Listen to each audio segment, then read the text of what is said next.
the bubbly stuff in, I think it's time to say a few words. And hopefully it'll just be a few words. But me and a few aren't so good. Mary says probably not. Can we pause for 2 seconds? Yes. I'm paused. Can we boo her when she walks? As she slides in. Okay, now that Lindsay's back, I can continue. You're kidding me? So, if I may, and I will try not to be too long, but me and too long may not be anything. First of all, we want to welcome everybody. Sally and Ann and I would like to welcome everyone to the wedding weekend for our kids. We are so happy to have you all here, and we are so happy for our kids. All of us want to welcome you. And Sally and I want to thank you all for coming to New York. I know many of you came a long way, and it's a little bit untraditional to be in the home place of the groom. But it really means a lot to us to see you in, if not our hometown, which is about an hour away from here, our home state, our home parish, and thank you very much. It really means a lot, which is why, among other things, I'm wearing this Wisconsin tie. You believe that? Isn't that something? So, I'm going to start, and I will try to be briefish, with 2 warnings. Warning number 1, I cry at the end of E.T. I cry at the end of Miracle on 34th Street, Two Runnings, and a few other movies. I don't know that I'm going to make it through this. If you saw me coming down the aisle in our rehearsal, I was losing it. So bear with me, I will try to make it through this. Warning number 2, when these kids announced to us on New Year's Eve they were getting married in November, and I think like a few weeks later, on November 12th, we were all really excited about November 12th. November 12th, they're getting married. Not me. November 11th. Because tradition has it, the father of the groom gets to say a few words at a rehearsal dinner. So I was all about November 11th. And I was kind of coming up with things to say, a few paternal anecdotes about the couple. And I was rehearsing speeches in the car with mostly my dog, Church. And Church was telling me it was way too long. So I cut it back, my long series of paternal anecdotes, to 2.5 anecdotes that I want to share with you that to me just say it all about these kids. So bear with me.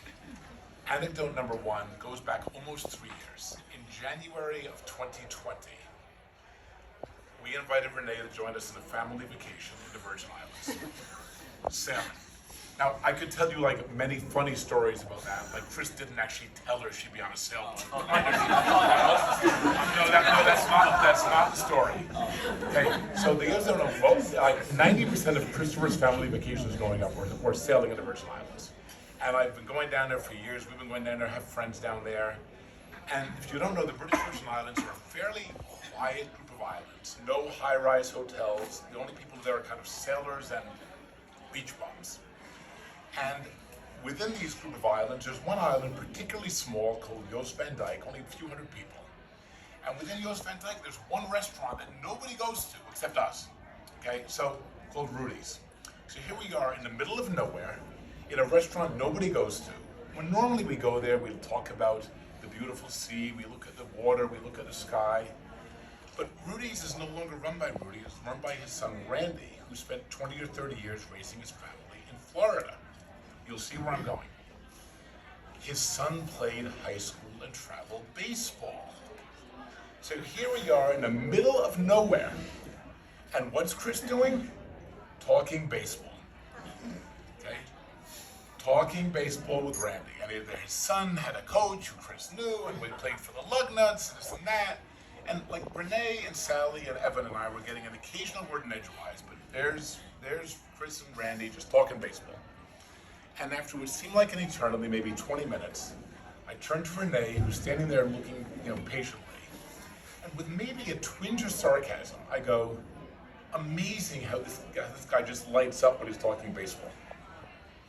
And I actually was kind of hoping Renee would give me some sarcastic bar back. But instead, she's got this loving smile on her face. And she just looks and says, that's what I love about him. And I said to myself in the moment, not that I talk to myself that often, and I don't call myself Chris that often, but I said to myself, Chris, do not let this girl get away from you. Okay? Okay? And I think I may have told him that a day or two later, I'm not sure. So that's anecdote number 1. Okay? Not too bad. Now I'm going to flash forward to last December. December 28th to be exact, which I believe might have been the day you guys got engaged. Yep. Okay, quick show of hands. How many people here have been to their wedding website? Anyone? Kimbrough, put your hand down. Kimbrough, put your hand down. Okay. Now, another show of hands. How many people read a tab about their engagement? Like how they got engaged? Oh, I just remember A few that. people. Okay. They left something out. They left something out, guys. They left out me. Okay, they left out me. I still love them. They left out the fact that this is anecdote number 2. The day before, I had driven with Cincinnati with Chris to help him move his stuff out, and Renee came down from Michigan, wherever she was.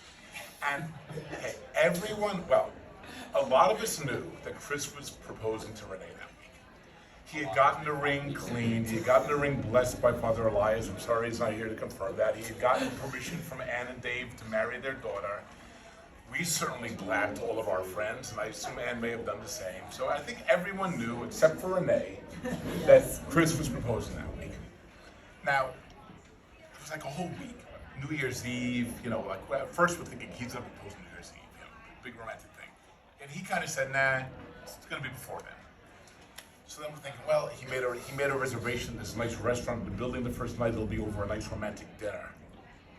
So they left this out at 5:30 in the morning, their engagement day. They're dropping me at the airport to get back home and get out of their way, right? Because I didn't want to interrupt them. And Chris gets out of the car to say goodbye to me. And as we're hugging goodbye, he did hug his father. It was very nice. He said, "We'll be calling family this morning." And I'm like, this morning? I'm picturing romantic dinner, stroll by the river. And he says, yeah, this morning. And I just said, you can't wait, huh? And with that same smile that Renee had in Joost Van Dyke, with that same adoring look, and here's where I'm going to start losing it, he said, no, I can't wait. And those 2 stories to me just kind of exemplify the love these 2 have shown for each other, the way they support each other, and how madly Mary's the make fun of me, in love they are, and it's great. And we could not be happier for the future these 2 have together, because they've been so supportive and in love with each other. Now, I promised you a 2.5 anecdote, so that the half comes up. A few hours later, I land in LaGuardia Airport. Okay, I've been flying to Charlotte. It was hours later, and I'm getting off the gate in Terminal B at LaGuardia Airport. My phone rings, and I see Chris Gabriel, and I know why they're calling. He had already warned me, right? We're calling family, and so I'm starting to tear up. Okay, I got all these strangers in LaGuardia going, why is this big guy looking like he's okay? And I pick up my phone. It was my old phone, which had really bad volume, and I couldn't hear much. And the first thing I heard, may or may not have been the first thing I said, was Renee going, I hope you're okay having a daughter. Okay? And so with that, I want to say we are not only okay having a daughter, but Sally and I are thrilled that you are that daughter. And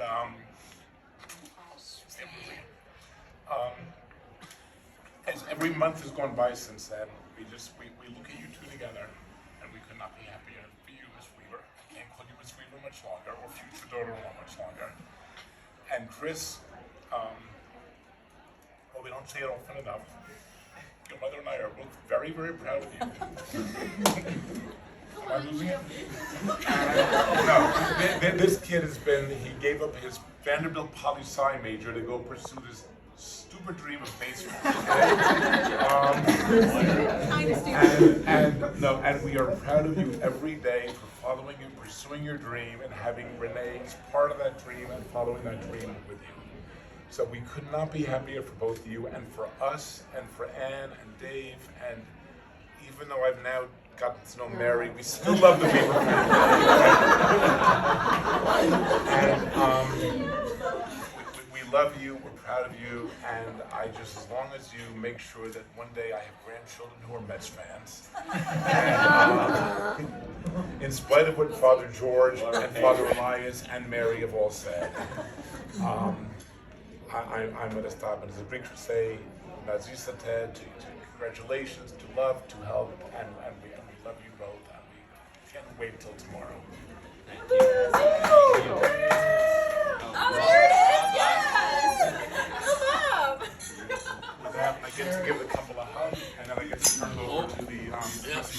Surprise. Love you guys.